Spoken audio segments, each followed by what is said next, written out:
A short time ago, we sat down with former presidential candidate, Senator John McCain. Senator, nice to see you again. Thank you, Greta. I like coming to your office. This was Barry Goldwater's, at least some of his furniture, right?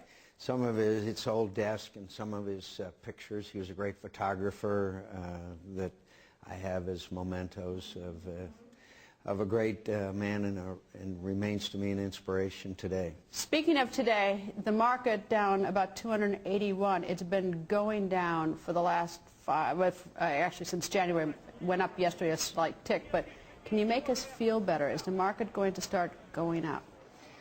Well, it's impossible for anyone to predict the market, but I think two things. One, America will come out of this. We will. There's no doubt about it. We have in the past, and there have been worse times. Not many, but this is a terrible time, but we will come out of it.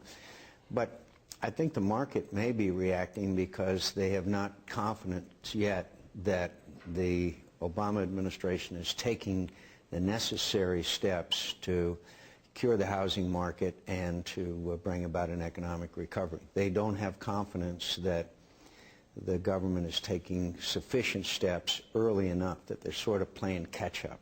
Well, it's not going to get any better because the steps that are being taken right now are rather strong and aggressive steps, so it's not like it's going to get better in the next week or two. These steps that are being put in place are going to have a long ramification, so the market may be discouraged by that. Well, I think two things. One is that these steps haven't been taken early enough. They always seem to be reacting to circumstances rather than anticipating. The second thing is that we are laying a debt on future generations of Americans, which is unconscionable. We are committing generational theft when we just keep spending hundreds of billions and even $1 trillion at a time. Have you said anything to President Obama? I know that you see him occasionally, but do you ever say anything to me like, this isn't last year's business. This is today's business because you haven't even signed it. I mean, it's in this current year. It's not last year. Well, the President mentioned to me that he wants to work on reform. It's long overdue. We need to reform, and he will face some of his greatest resistance from his own party, who have said, Majority Leader and Congressman Steny Hoyer said, no, we're not going to change. It's our prerogative.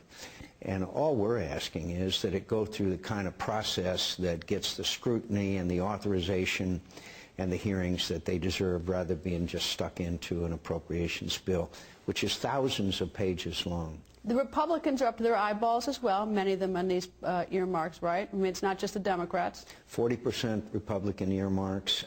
Republicans let spending get completely out of control. We paid a very heavy penalty for it in the last election because we didn't stick to our principles.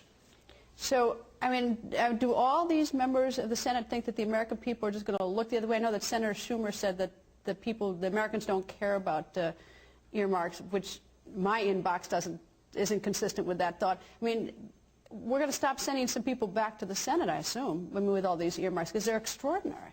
I think you're going to see a real revolt out there on the part of the voters. We're seeing increase in independent voter registration.